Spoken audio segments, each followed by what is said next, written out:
नौजवानों ने मनुस्मृति के साथ साथ नरेंद्र मोदी जी के पुतला दहन करने का काम किया है। क्योंकि आज जितने भी देश में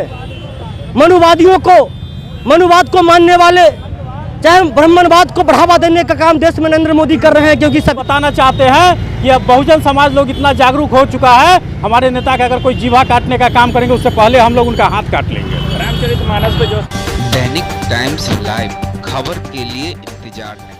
बिहार के शिक्षा मंत्री प्रोफेसर चंद्रशेखर के विवादित बयान का समर्थन करते हुए छात्र राजद एवं बहुजनों ने सोमवार को सरैयागंज टावर पर मनुस्मृति और प्रधानमंत्री नरेंद्र मोदी का पुतला दहन किया। इस दौरान छात्रों ने मंत्री के समर्थन में जमकर नारेबाजी की और केंद्र सरकार का विरोध किया। इस अवसर पर छात्र राजद नेता चंदन यादव ने कहा कि भाजपा धर्म के आधार पर राजनीति करती है, लेकिन राजद समाजवाद की राजनीति करती है, सभी को साथ लेकर चलने में विश्वास करती है। नरेंद्र मोदी मनुवाद और ब्राह्मणवाद को बढ़ावा दे रही है। इन्हीं के नेतृत्व में जो एक संत के द्वारा शिक्षा मंत्री के जीवा काटने के लिए 10 करोड़ की इनाम की घोषणा की जाती है, अभी तक वैसे संत का गिरफ्तारी नहीं हुआ है। इसलिए हम सबों ने नरेंद्र मोदी जी के खिलाफ उनके पुतले के साथ साथ मनुस्मृति को जलाने का काम किए हैं। वहीं युवा राजद के प्रदेश प्रवक्ता दीपक ठाकुर ने कहा कि शिक्षा मंत्री का जो लोग उनके जीवा काटने की इनाम देने की घोषणा कर रहे हैं, अब बहुजन समाज इतना जागरूक हो गया है कि हमारे नेता का कोई जीवा काटने का काम करेंगे उससे पहले हम लोग उनका हाथ काट लेंगे।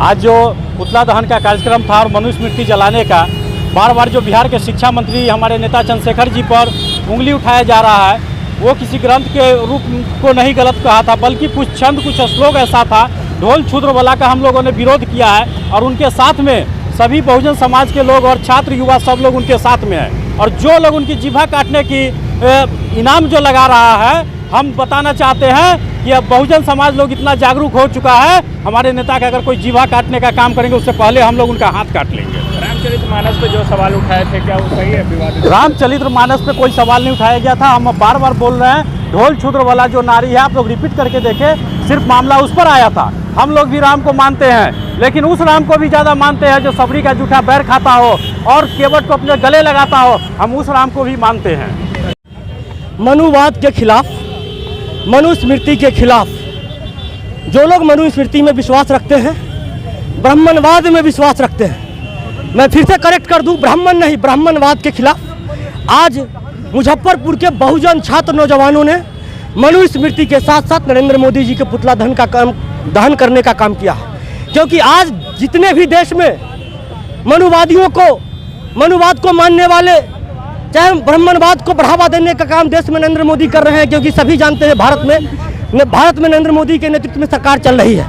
और इन्हीं के नेतृत्व में जो एक संत के द्वारा शिक्षा मंत्री के जीवा काटने पर 10 करोड़ रुपए इनाम की घोषणा की जाती है और अभी तक वैसे संत का गिरफ्तारी नहीं हुआ है। इसीलिए हम सबों ने आज नरेंद्र मोदी जी के खिलाफ उनके पुतला के साथ साथ मनुस्मृति को भी जलाने का काम किया है। और साथ ही साथ हम ये मांग करते हैं, ये देश डेमोक्रेसी, यहाँ देश में डेमोक्रेसी लागू है, डेमोक्रेटिक कंट्री है। यह देश संविधान से चलता है, ना किसी धार्मिक ग्रंथ से चलता है, ना मनुस्मृति से चलता है। इसीलिए संविधान को मानते हुए जो लोग किसी की जीवा काटने पे 10 करोड़ रुपए का इनाम देते हैं, वैसे लोगों के यहाँ अविलंब इनकम टैक्स की छापामारी होनी चाहिए और उनकी गिरफ्तारी अविलंब होनी चाहिए। क्योंकि जो व्यक्ति 10 करोड़ किसी के जीवा काटने पे इनाम की घोषणा करते हैं, सोच सकते हैं वैसे संत के पास कितने कुछ संपत्ति होगा। इसीलिए इस प्रोटेस्ट के माध्यम से हम लोग का ये मांग है, अविलंब परमहंस जी का गिरफ्तारी हो और उनको जेल में बंद किया जाए। रामचरितमानस पे टिप्पणी आप शिक्षा मंत्री जी के बाइट को पुनः उठा लीजिए। उन्होंने करेक्ट भी किया। उन्होंने कहा रामचरितमानस में उत्तरकांड के एक छंद है, उसका उन्होंने डिस्क्राइब करने का काम किया, वो रामचरितमानस पे टिप्पणी नहीं किया। और जो टिप्पणी उन्होंने की है जिस छंद पे, उसको उन्होंने डिस्क्राइब करके, परिभाषित करके देश को बताने का काम किया है। इसीलिए मेरा भी मानना है जो गलत है सो गलत है, ये अतीत में भी गलत था और ये वर्तमान में भी गलत है, और जो गलत है उसका विरोध होना चाहिए, वही हम लोग कर रहे हैं।